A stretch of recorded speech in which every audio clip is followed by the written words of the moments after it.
Bismillahir Rahmanir Rahim. I think by now the fatigue is kicking in and we're feeling a little tired. To talk of the technical Islamic financial principles is something you don't want. Nor do you want a Maulana standing in front and starting a Jummah bayan. Anyways, I think continuing with the theme, Brother Ismail, he spoke about وَتَعَاوَنُوا عَلَى الْبِرِّ وَالتَّقْوَى, that cooperate in righteousness and goodness. The day of Arafah was when the Prophet sallallahu alaihi wasallam, he said that give this message over to those who are here, send it to those who haven't, and that's the most viral thing and that was a great point. But to move on the day of Arafah, is one of the verses that were revealed was اليوم أكملت لكم دينكم وأتممت عليكم نعمتي ورضيت لكم الإسلام دينا, that today we have completed your deen for you. اليوم أكملت لكم دينكم وأتممت عليكم نعمتي, that today we have completed your deen for you and we have bestowed this blessing on you. وَرَضِيتُ لَكُمُ الْإِسْلَامَ دِينًا. I think someone mentioned that we're struggling to find an identity. We're struggling to identify ourselves as an ummah. We are struggling to identify ourselves as a nation and the ummah of Muhammad sallallahu alaihi wasallam. Now, I think if we look at this rapid evolution of technology and this fast pace and these words of fintech, chat GPT, and you'll hear people saying chat GPT also, and you find people that don't know how and what's happening, and you log on to Adobe and it says that AI assistant is there, and everywhere on your WhatsApp even there's now an AI assistant. There's some challenges from a Sharia perspective, but there's opportunity there for us. There's lots of opportunity there for us. So I think if we look at that, we're not an outdated nation. Islam is not an outdated religion. It's just the application of Sharia. It's just the application of this framework, this law that we don't understand, we don't know, and we don't engage enough. We find that it's dynamic. It's ever evolving. It's not an outdated system. Its application in tech, yes, it requires careful consideration, careful understanding.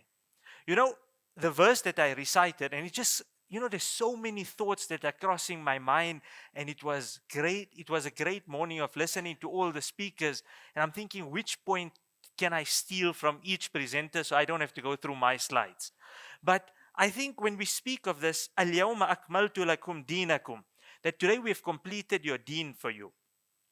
Scholars mention that the Quran that we blessed as an ummah to say that it has been revealed for us and for everyone else as well, that the scholars mention that this Quran contains within itself the knowledge of the past and the future.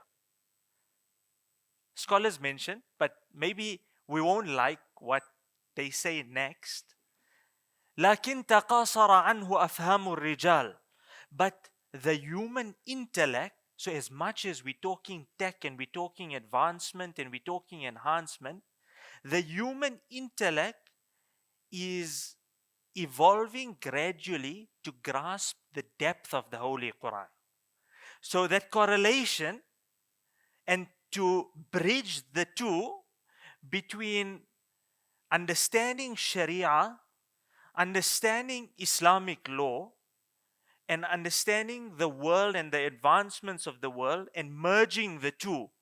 It's something that I think Brother Dawood spoke about, Uncle Dawood. He spoke about, and he said that the parallels. So how do we merge the two and how do we bridge the two? It's something that we need to understand. So if we look, Sharia is a framework. It's not a barrier. Because we tend to look at Sharia always, no, the Molana will tell us we can't do it. Well, you've been going to the wrong Molana. But jokes aside, is that Sharia is a framework. It's not a barrier.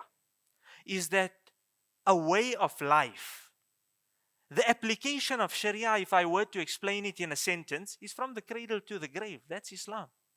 Everything is governed by that. So our daily life, politics, economics, banking, business, marriage, divorce, why only do we think of Sharia when we need to make nikah? Why do we only think of Sharia when there's a fight on inheritance? But it's not that.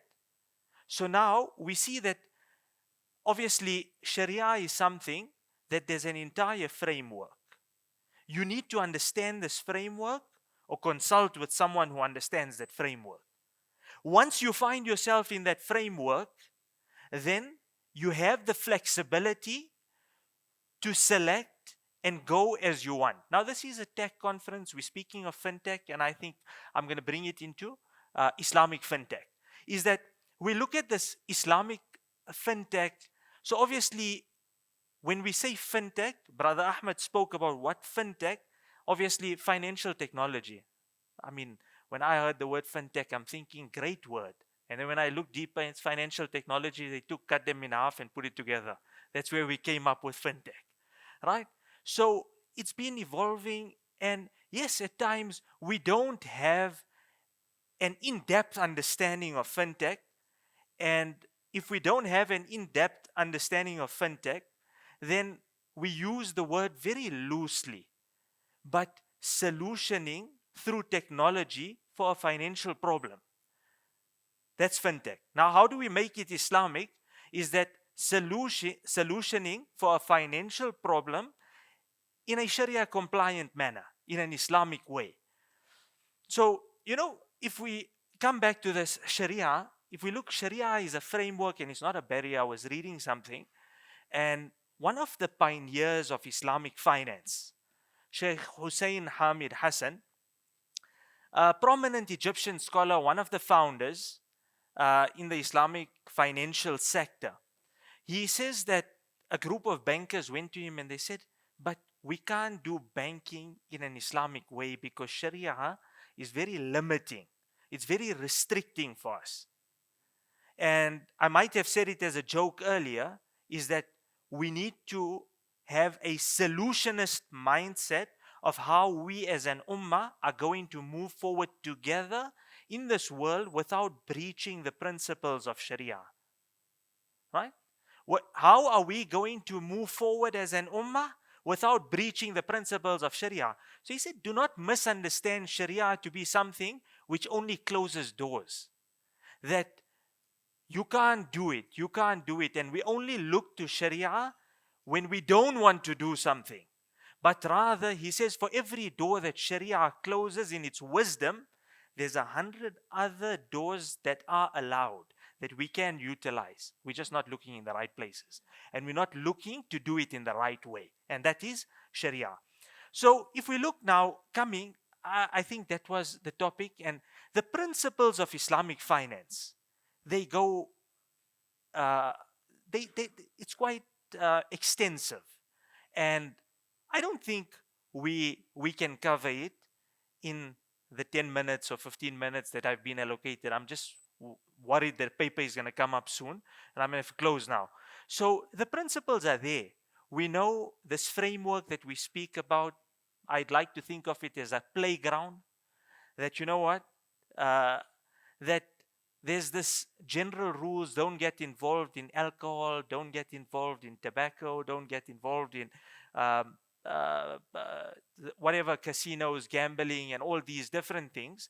But then you'll find that those are the general and specific principles of Islamic finance. But then you'll find that riba, no interest is allowed, no gharar, no maisir, no uncertainty, no speculation, no gambling. Once you have now gotten yourself into this playground and you're in this framework, all the exclusions are out, which I've mentioned, the alcohol, the gambling, the casinos, the adult industry, all these things. There's no riba, there's no interest, there's no gharar, there's no maisir. Then you're in this playground. Now when you're in this playground, you find yourself that Sharia has now given me a flexibility. That, you know what, I want to sell you something, I want to loan you something, I want to borrow you something, I want to entrust you with something. And we will now follow the rules of that. I want to sell you something, follow the rules of bay'ah. I want to loan you something, follow the rules of loaning something. If I want to, we can leave away all the difficult Sharia terminologies, because it might be difficult for us to even say mudaraba. It might be even difficult for us to say musharaka. But partnership is something that's common. Investments into someone's business, capital injection into someone's business, is something that's common. We understand these things. We know these things. But the common structures, okay, now we're speaking about how it would be done in the Stone Age, in the Old Age, is that I come to you and I say, I got this business proposition. Nowadays, there's crowdfunding. It's done through apps. There's people that are investing, that are selling items. You do not know the buyer. He might have a rating. You do not know who the seller is, but you're willing to put your trust in that Take A Lot app. You're willing to put your trust in that One Day Only app, because these are all channels that are channeling through somewhere. Now, we know from an Islamic perspective, if we are going to play in the space, are the rules of Sharia encompassing sufficiently that the sale is legitimate?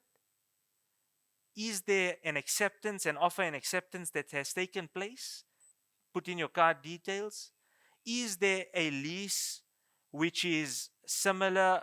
So all these things are just, I think my point here is to just draw your attention to that definitely that Sharia does cover this.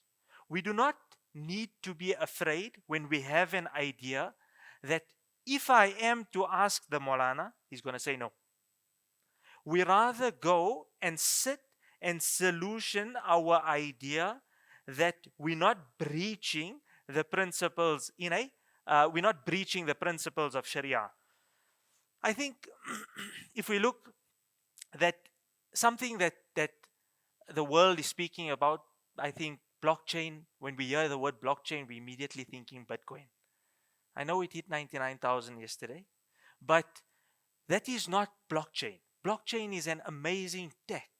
The Sharia always tells us, I think we spoke about it, Brother Ridwan spoke about transparency, adl, justice, is that if we look the fundamentals of Islam and the fundamentals of Sharia, blockchain is coming through now.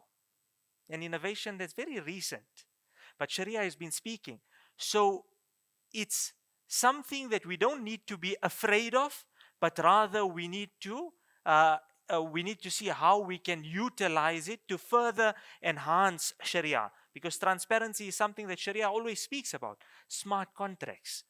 I mean, there's, like we say, we work in the work world, they say wherever there's a human, there's always room for error. Because manual interventions, corporate people understand wherever there's a manual intervention, you're opening yourself up to risk there. But these technologies are such that we can utilize from an Islamic perspective is if A, B, C, D offer acceptance, all this, then you generate a contract and send the contract through. Smart contracting simplified. All this is code. If we write that code, the ones and zeros, if we write the ones and zeros to translate in a Sharia compliant way and to encapsulate the Sharia or Islamic law, then we're definitely going to come up with something that is great. So I think if we look, this is the final slide, is that Sharia compliance is the backbone of ethical innovation.